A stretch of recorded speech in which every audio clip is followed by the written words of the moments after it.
Selamat pagi anak-anak di rumah, salam sehat dari saya. Semoga anak-anak di rumah dalam keadaan sehat pada pembelajaran jarak jauh. Anak-anak boleh membuka bukunya halaman 16. Baiklah, sebelum pembelajaran dimulai, mari kita berdoa menurut agama dan kepercayaan masing-masing. Doa dimulai. Doa selesai. Nah, di halaman 16 di situ dibuat dengan judul sifat-sifat operasi hitung bilangan bulat. Adapun tujuan dari pembelajaran sifat operasi hitung bilangan bulat adalah dapat digunakan untuk mempermudah kita, yaitu menyelesaikan soal penjumlahan ataupun soal perkalian. Baiklah anak-anak, bahwa sifat-sifat operasi hitung bilangan bulat terdiri dari 3. Yang pertama, sifat komutatif atau pertukaran tempat. Yang kedua, sifat asosiatif atau pengelompokan. Dan yang ketiga, sifat distributif atau penyebaran. Baiklah anak-anak, saya akan menerangkan dan memberikan contoh ketiga sifat-sifat berikut ini. Baiklah anak-anak, sekarang saya akan menerangkan sifat komutatif. Sifat komutatif atau pertukaran tempat itu maksudnya apabila dibolak-balik itu hasilnya sama. Sebagai contoh, saya ambil dulu pada penjumlahan. Contoh yang paling gampang.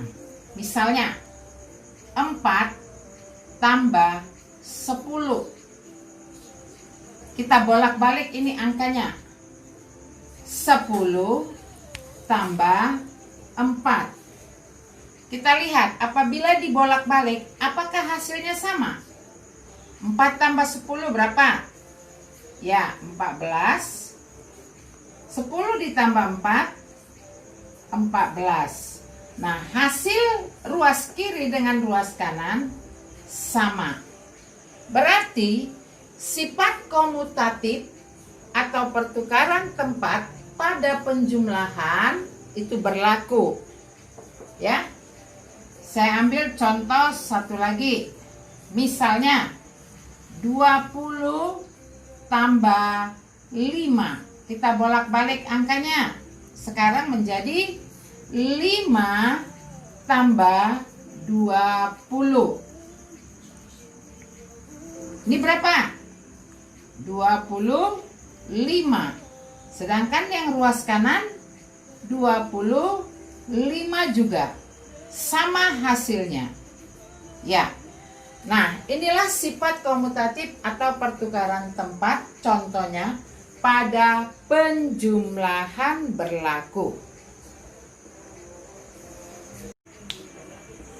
Yang berikut kita ambil contoh dulu.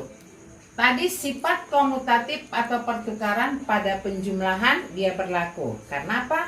Hasil ruas kiri sama dengan hasil ruas kanan apabila dibolak-balik. Nah, kemudian yang pada pengurangan, saya ambil contoh misalnya, pengurangan 4 kurang 3. Yuk kita bolak-balik. 3 kurang 4. Nah, setelah dibulak-balik, apakah hasil ruas kiri dengan kanan sama? 4 kurang 3, berapa nak? 1. Sedangkan ruas kanan 3 dikurang 4 adalah negatif 1. Apakah sama hasil ruas kiri dengan ruas kanan? Tidak sama. Ruas kiri 1, ruas kanan negatif 1. Berarti tidak sama. Jadi sifat komutatif ya pada pengurangan tidak berlaku. Sekali lagi, pada pengurangan sifat komutatif itu tidak berlaku. Kenapa? Karena setelah dibuktikan, setelah dibulak-balik angkanya, kita cari hasil masing-masing tidak sama. Yang berikutnya, sifat komutatif atau pertukaran pada perkalian. Saya ambil contoh. 3 kali 5. Yuk kita bolak-balik angkanya. Menjadi 5 kali 3. Setelah kita bolak-balik, kita tukarkan angkanya. Apakah hasil ruas kiri sama dengan hasil ruas kanan? Yuk kita buktikan. 3 kali 5 berapa, nak? 15. 5 kali 3 berapa, nak? 15. Apa hasilnya? Ruas kiri dengan ruas kanan sama-sama 15, sama dengan. Jadi berlakukah sifat komutatif pada perkalian? Berlaku, ya, pada perkalian itu sifat komutatif atau pertukaran berlaku. Misalnya saya ambil contoh, kita sudah belajar bilangan negatif. Misalnya negatif 7 kali 3. Yuk kita bolak-balik. Menjadi 3 kali negatif 7. Setelah kita bolak-balik, kita tukarkan tempatnya. Apakah hasil ruas kiri ini sama dengan hasil ruas kanan? Negatif 7 kali 3 berapa, nak? Negatif 21. Kamu sudah belajar ya. Sekarang 3 kali negatif 7 berapa, nak? Negatif 21. Coba lihat hasil ruas kiri dengan ruas kanan. Sama enggak? Sama. Berarti sifat komutatif atau pertukaran tempat dia berlaku pada perkalian. Ya, itulah contohnya. Yang berikutnya, terhadap pembagian. Pada pembagian, apakah berlaku sifat komutatif? Saya ambil dulu contoh. 10 bagi 2. Kita bolak-balik, kita tukarkan tempatnya. 2 bagi 10. Nah, sekarang kita lihat hasilnya. Apakah 10 bagi 2 sama dengan 2 bagi 10 setelah ditukarkan tempatnya? Kita buktikan. 10 bagi 2 berapa, nak? 5. 2 bagi 10 itu sama artinya dengan 2 per 10 atau 0,2. Di ruas kiri hasilnya 5, di ruas kanan hasilnya 0,2. Berarti tidak sama dengan. Berlakukah sifat komutatif pada pembagian?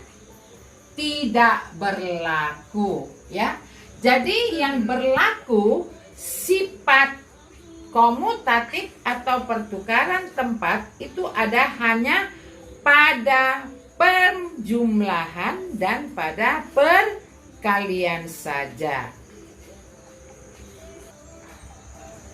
Jadi bisa dapat kita simpulkan bahwa sifat komutatif atau pertukaran tempat pada penjumlahan kita buat sebagai rumus. Misalkan suku pertama A tambah B suku kedua, kita bolak-balik menjadi B tambah A. Inilah rumus pada penjumlahan. Kalau dia pada perkalian, ayo, apa rumusnya? A kali B sama dengan B kali A. Inilah rumus pada perkalian. Ini saya rasa anak-anak sudah bisa mengerti. Nah, inilah yang pertama. Baiklah anak-anak, yang kedua adalah sifat asosiatif atau pengelompokan. Sifat asosiatif atau pengelompokan ini sama itu dengan sifat komutatif, yaitu tadi komutatif pada penjumlahan, komutatif pada perkalian. Nah, pada sifat asosiatif juga seperti begitu. Sifat asosiatif pada penjumlahan. Ini dulu kita ambil. Apa contohnya? Pengelompokan, ya, bukan lagi pertukaran tempat. Pengelompokan. Nah, ada 3 bilangan. Ada 3 bilangan. Misalnya 3 tambah 4 tambah 5. Yang pertama ini saya kelompokkan. Ya, 3 dengan 4 saya kelompokkan. Nah, untuk yang berikutnya di ruas kanan, 3 tambah 4 tambah 5, bukan lagi 3 tambah 4 yang saya kelompokkan, melainkan 4 tambah 5. Nah, setelah dikelompokkan ini, ya, tadi yang di depan, sekarang ke yang di belakang, pengelompokannya. Setelah dikelompokkan, kita lihat hasil ruas kiri apakah sama dengan hasil ruas kanan. 3 tambah 4 berapa nak? 7 tambah 5. 7 tambah 5 berapa nak? 12. Ini ruas kiri. Sedangkan ruas kanan 3 tambah yang dalam kurung berapa? 9. 3 tambah 9 berapa nak? 12. Ya, pintar. Coba kita lihat. 12 ruas kiri, 12 ruas kanan. Berarti sama dengan, ya, berarti sama dengan sifat asosiatif atau pengelompokan pada penjumlahan itu berlaku. Tadi saya sudah katakan sama seperti komutatif. Komutatif pada penjumlahan, komutatif pada perkalian. Nah, asosiatif juga begitu. Coba saya ambil dulu yang sifat asosiatif pada perkalian. Kalau pada pengurangan dan pembagian gak usah lagi kita buat contohnya, karena hasil ruas kiri dengan kanan tidak sama. Jadi kita buktikan dulu yang perkalian. Saya ambil angkanya yang kecil-kecil saja. 2 kali 5 kali 4.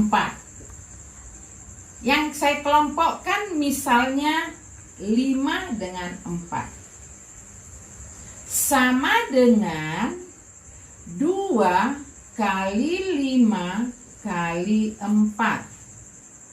Yang ruas kanan yang dikelompokkan adalah bukan lagi 5 kali 4, melainkan 2 kali 5. Sekarang kita buktikan apakah hasil ruas kiri sama dengan ruas kanan, ya. 2 kali yang di dalam kurung berapa nak? 20. 2 kali 20 40. Sekarang yang ruas kanan 2 kali 5 10 kali 4. Berapa 10 kali 4? 40. Coba kita lihat ruas kanan kiri 40, ruas kanan 40. Sama dengan. Makanya tadi saya katakan bahwa sifat asosiatif dengan komutatif pada penjumlahan dan pengurangannya sama. Ya, inilah contohnya. Nah, dari sini bisa kita dapat kesimpulan atau rumusnya. Sifat asosiatif atau pengelompokan pada penjumlahan bisa kita ambil rumus atau sebagai Misalnya A sama dengan komutatif tadi, tambah B tambah C. Yang saya kelompokkan misalnya ini. Berarti yang di ruas kanan A tambah B tambah C. Yang mana kita kelompokkan? Nih. Ya. Atau misalnya A tambah B tambah C. Yang awal ruas kiri ini saya buat yang dikelompokkan. Berarti yang di ruas kanan A tambah B tambah C yang dikelompokkan sekarang nih. Samakah ini dengan ini kan? Sama. Inilah rumus penjumlahan pada sifat asosiatif. Kalau pada perkalian sama, ya, bisa anak-anak membuat rumusnya pada perkalian. Coba buat sendiri ya nak. Oke, inilah sifat asosiatif atau pengelompokan. Yang ketiga adalah sifat distributif atau penyebaran.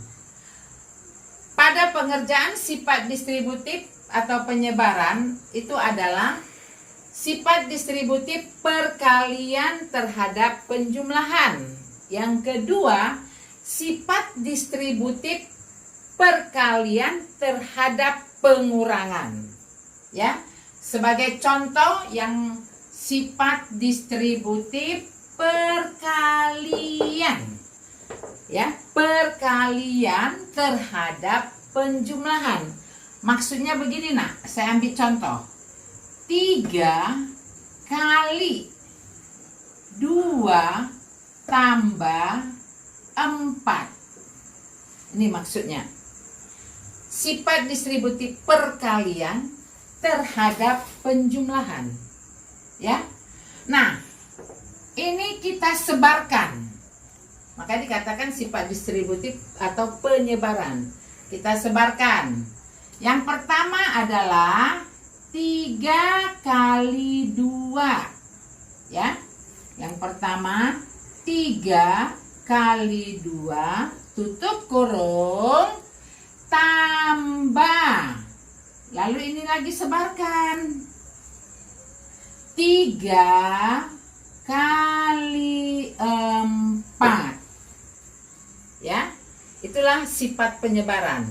Ya, 3 kali 2, 3 kali 4. Kalau sebagai bukti, apakah hasil ruas kiri ini sama dengan hasil ruas kanan? Yuk kita cari hasilnya. Ya, 3 kali yang dalam kurung berapa nak? 6. Ya, 3 kali 6 berapa? 18. Bagus. Sekarang ini yang di dalam kurung berapa? 6 tambah ini yang dalam kurung berapa?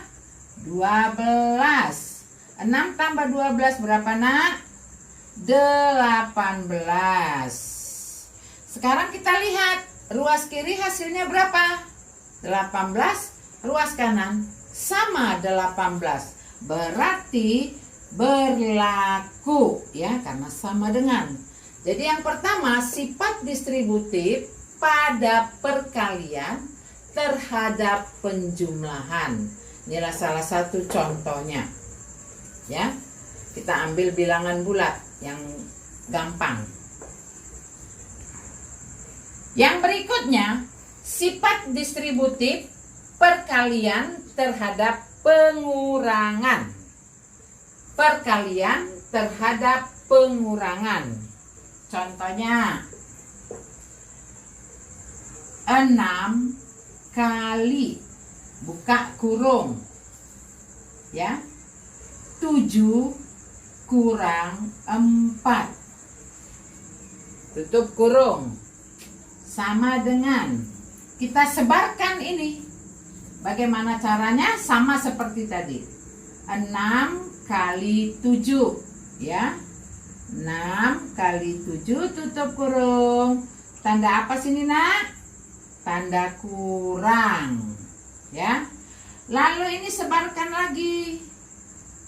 6 kali berapa? 4 tutup kurung. Inilah sifat penyebaran perkalian terhadap pengurangan. Mau kita buktikan hasilnya? Apakah hasil ruas kiri sama dengan ruas kanan? Ya, boleh. Ini 6 kali. Yang di dalam kurung hasil pengurangannya adalah 3. Ya. 6 kali 3, 18. Nah, yang ruas kanan, 6 kali 7, 42. Kurang 6 kali 4, 24. 42 kurang 24. Ayo dihitung ya nak. Ya, 18. Samakah hasil ruas kiri dengan ruas kanan? Sama dengan. Berarti sifat distributif perkalian terhadap pengurangan itu berlaku. Sudah bisa mengerti ya nak ya? Jadi dari poin yang ketiga, sifat distributif atau penyebaran perkalian terhadap penjumlahan bisa kita buat kesimpulan ya. Kita ganti sebagai rumus. A kali buka kurung B tambah C. Gitu tadi karena sama dengan. Ayo, ini kalikan. Ya, A kali B. Tanda apa di sini? Tambah. Lalu ini kalikan lagi menjadi A kali C. Nah, begitulah caranya untuk membuat rumus sifat distributif perkalian terhadap penjumlahan. Kalau terhadap perkalian, terhadap pengurangan, saya rasa bisa ya nak ya. Yuk, A kali buka kurung B kurang C. Nah, sama seperti tadi. Ini kalikan dulu. A kali B, tanda apa ini nak? Kurang. Lalu ini kalikan. A kali C. Nah, ini berlaku untuk semua bilangan bulat ya. A, B, C-nya itu semua bilangan bulat berlaku. Inilah sifat yang ketiga, yaitu sifat distributif ya.